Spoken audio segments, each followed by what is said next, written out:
Jammu Kashmir public service commission का civil services का इम्तिहान, उसका आज प्रिलिमिनरी एग्ज़ाम जो होना था वो हो चुका है, मुकम्मल हो चुका है। ये Jammu Kashmir public service commission की बिल्डिंग है। यहाँ पर भी एक सेंटर बना हुआ था। आप देख सकते हैं कि बेशतर बच्चे जो हैं वो निकल गए हैं, लेकिन कुछ बच्चे हैं जो शायद अपने परिवार के जो लोग हैं उनके इंतज़ार में हैं और इंतज़ार कर रहे हैं कि वो कब आएंगे और वो भी घर निकलेंगे। मेरे साथ सचिन शर्मा हैं और मेरे साथ मेरे कलीग साथी सोमिल एब्रोल भी हैं। दोनों से बात करेंगे। सचिन, सबसे पहले मुझे ये बताइए कि ये तो दो पार्ट्स में शायद सिविल सर्विसेज का प्रीलिम्स था। जैसे दो एग्जाम होते, प्रीलिम्स एक होता था जनरल स्टडीज पेपर ए और second CSAT paper B. General studies कैसा था? सर वो काफ़ी मॉडरेट था। मतलब लास्ट में जब एग्जाम्स देखे हम, रिपीट कुछ नहीं था। मतलब कुछ होते हैं कुछ प्रीवियस पेपर पढ़ के जाते हैं, वो पॉसिबिलिटी नहीं थी इस बार। मतलब पैटर्न हाई था। पैटर्न बहुत हाई था। क्या आपको लगा कि ये लगभग यूपीएससी में जो पेपर आता है उसके बराबर था, या आपको लगा कि उससे थोड़ा सा नहीं सर, आप कैसे यूटी बनी था, थोड़ा चेंज तो आएगा। यूपीएससी तो था लेकिन थोड़ा चेंज था। थोड़ा चेंज था। तो मुझे ये बताएं कि दूसरा जो आपका ऑप्शनल पेपर था वो कौन सा था? वो सीसेट होता है, बैंकिंग एप्टीट्यूड टाइप होता है, रीजनिंग वगैरह कंप्रीहेंशन, वो ठीक था। वो ठीक था। अच्छा, तो कोई दिक्कत, कोई परेशानी अंदर इम्तिहान के देते वक्त, या जब सुबह आप गए कोई देर से कोई कैंडिडेट्स आए, कोई परेशानी? नहीं सर, किसी ने वीडियोग्राफी पूरी हुई है, मास्क दिए गए हैं, सोशल डिस्टेंसिंग पूरा ख्याल रखा गया। मैं कोई लूप होल दिखाई नहीं हमें वहाँ पे। कोई लूपहोल नहीं सर। आपको लगा कि ठीक तरीके से Jammu Kashmir public service commission ने ये इम्तिहान जो है करवाया? हाँ जी सर। मैं आपको ये भी बताऊं, 30,000 बच्चों ने इस इम्तिहान में पार्टिसिपेट किया है। मेरे कलीग भी हैं, पहले न्यूज़ नाउ में थे, अब जम्मू परिवर्तन में हैं, सोमिल एब्रोल।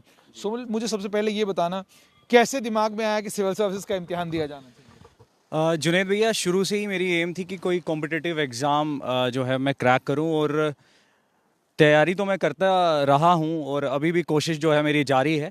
लेकिन एक फेलियर भी यहाँ पर जम्मू कश्मीर की सरकारों के जो हैं वो रहे हैं। एग्ज़ाम्स के बीच में डिले रहा है, उसकी वजह से कई सारे जो ऐसे एस्पिरेंट्स हैं, मेरे कोलीग्स हैं, मेरे दोस्त हैं, उन्होंने उम्मीद भी छोड़ दी।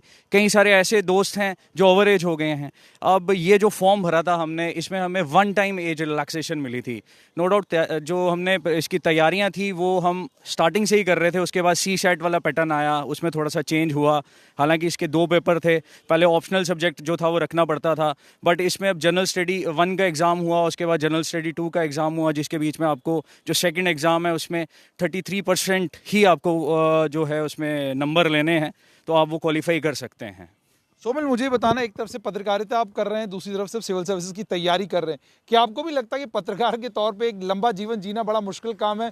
बेहतर है कि बंदा कोई सरकारी मुलाजमत कर ले और आराम से अपनी ज़िंदगी गुजारे? जुनैद जी, आजकल का जो प्रेजेंट सिनेरियो अगर आप देखेंगे तो मीडिया के बीच में पत्रकारिता अगर आप आए हैं, अगर इसको आप अपना प्रोफेशन बनाकर बैठे हैं, तो इसमें कई सारी चीज़ों के जो कंसर्न है वो रहते हैं। अगर आपको लॉन्ग टर्म अगर इसको आप प्रोफेशन बना के चल रहे हैं, तो इसमें यह है कि सर्वाइवल जो है, फाइनेंशियल सिक्योरिटी, आपका इंश्योरेंस नहीं है, फाइनेंशियल सिक्योरिटी कोई नहीं है, और ये भी नहीं पता कि जिससे आप इंस्टीट्यूशन के साथ काम कर रहे हैं कल वो आपको कह दें बेटा छुट्टी होगी, आपको घर चले जाओ। एग्जैक्टली। और ये एक जो मैं आपको ये कहूँगा कि एक इनसिक्योरिटी जो है वो रहती है। और कई सारे मेरे ऐसे दोस्त हैं या जो मेरे से बात भी करते हैं, डिस्कशन भी करते हैं कि हम इस प्रोफेशन के बीच में आना चाहते हैं।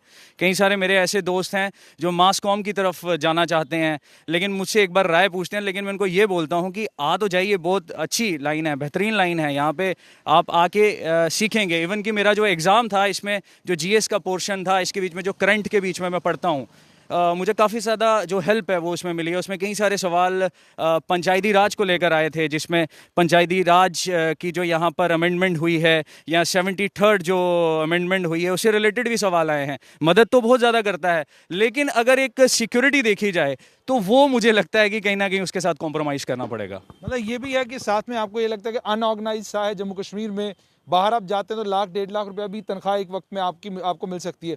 आप चाहें भी अगर अपने इस पैशन को कंटिन्यू करना, तो परिवार के लोग आपके पीछे पड़ जाते हैं कि भाई कहाँ किस काम में लग गए हो, कोई सरकारी मुलाजमत कर लो। ये मुझे लगता है कि जम्मू कश्मीर शायद मानसिकता भी ये है कि सरकारी मुलाजमत होना ज़रूरी है। देखिए जुनैद जी, यहाँ पर रिसोर्सेज की बहुत ज़्यादा कमी रही है। अगर अब मैं आपको बताऊँ, मेरी क्वालिफिकेशन एमसीए रही है, लेकिन रिसोर्सेज की कमी यहाँ ये रही कि यहाँ पर कोई आईटी सेक्टर जो था वो इस्टेब्लिश नहीं हो पाया। हालांकि उम्मीदें तो बहुत ज़्यादा थी कि एब्रोगेशन ऑफ आर्टिकल 370 के बाद यहाँ पर एक बूम आएगा और आईटी सेक्टर को यहाँ पर इस्टेब्लिश किया जाएगा, लेकिन ऐसा कुछ तो हुआ नहीं। अभी हुआ नहीं ऐसा कुछ। तो अब पता नहीं आगे उम्मीद कितनी अब और रखनी पड़ेगी, अब ये देखने वाली बात होगी। सुमिल जी, मुझे एक चीज़ और बताना कि बहुत सारे बच्चे वो थे जो कल तक शिकायत ही कर रहे थे कि जी मौसम ख़राब है और मौसम ख़राब होने की वजह से शायद हम इम्तिहान में पार्टिसिपेट नहीं कर पाएंगे। क्या किसी के साथ आपकी बात हुई है जो इम्तिहान में आज जिसने आना था और बैठ नहीं सका? कई सारे मेरे ऐसे दोस्त हैं जो मेरे साथ तैयारी करते थे एग्ज़ाम्स की, फॉर फ्लंग एरियाज़ में रहते हैं। तो उनका एक कल का एक कंसर्न बना हुआ था कि हम अपने जो एग्ज़ामिनेशन सेंटर पे किस तरह पहुंच पाएंगे अगर बर्फ़बारी ज़्यादा हुई, क्योंकि मौसम ने एकदम जो थी वो करवट ली थी और एक वेदर एडवाइजरी भी जारी की गई थी। तो उसकी वजह से कई सारे जो मेरे कोलीग्स थे, मेरे दोस्त थे, वो मुझे फ़ोन कर रहे थे कि पीएससी की तरफ से कोई ऐसी नोटिफिकेशन तो नहीं आई, कोई ऐसा ट्वीट तो नहीं आया। हालांकि ऐसा नहीं हुआ, लेकिन ये अब देखने वाली बात होगी कि ये सक्सेसफुली कंडक्ट हो भी पाया है फॉर फ्लंग एरियाज़ के ऊपर या नहीं। क्योंकि अगर मोस्ट ऑफ द एरिया आप जम्मू एंड कश्मीर का देखेंगे, जो पहाड़ी इलाका है, वहाँ से कई सारे लोग यहाँ पढ़ने के लिए आते हैं, फिर वापस उनको जाना पड़ता है। और जो सेंटर है, सेंटर भी उन्हीं के जो डिस्ट्रिक्ट और जो एरिया है वहीं पर बनाया जाता है। तो ये अब एक नेक्स्ट जो जिस तरह से रिस्पॉन्स आना शुरू होगा, जिस तरह से मेरी बातचीत होगी, या आप भी जुनेद भैया हर जगह कवर करते हैं, तो आप तक भी जो मैसेजेस आएंगे उसी के बाद ये बता पाएंगे बेटर कि किस तरह सही तरीके से कंडक्ट हो पाया या नहीं हो पाया। बहुत बहुत शुक्रिया। तो ये Jammu Kashmir public service commission का आज इम्तिहान था।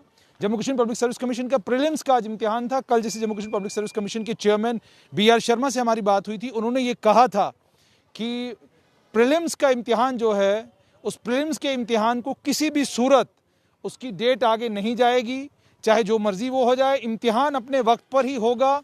और बच्चों को जितने भी बच्चे हैं, अगर वो तैयारी की है और अगर उन्हें मालूम है, अगर वो जानते हैं कि सिविल सर्विसेज का इम्तिहान हो चुका है, उसकी डेट्स पोस्टपोन नहीं हो सकती। वेदर एडवाइजरी को ध्यान में रखते हुए हमने ट्रैफिक पुलिस से भी बात करी हुई है और हमने उनसे ये कहा है, गुजारिश की है कि आप बच्चों के लिए इंश्योर करें कि वो जहां पर भी अगर कहीं स्ट्रैंडेड है वहां से अपने एग्जामिनेशन सेंटर तक पहुंच सके। प्रीलिम्स का इम्तिहान तो हो चुका है। 6 बजे के बाद आपके साथ फिर जुड़ेंगे और जानने की कोशिश करेंगे कि क्या कहीं कोई बच्चे ऐसे हैं जो आज के प्रीलिम्स के इस इम्तिहान में नहीं बैठ पाए हैं। अगर नहीं बैठ पाए होंगे, आप तक ज़रूर पहुंचाएंगे और उम्मीद और तवक्का ये करेंगे कि Jammu Kashmir public service commission जो बच्चे, अगर कोई बच्चे हैं ऐसे जो इम्तिहान में नहीं बैठ पाए हैं, उनके लिए भी कोई प्रोविजनिंग करे जिससे वो भी इम्तिहान जम्मू कश्मीर सिविल सर्विसेज का प्रीलिम्स का इम्तिहान दे सके।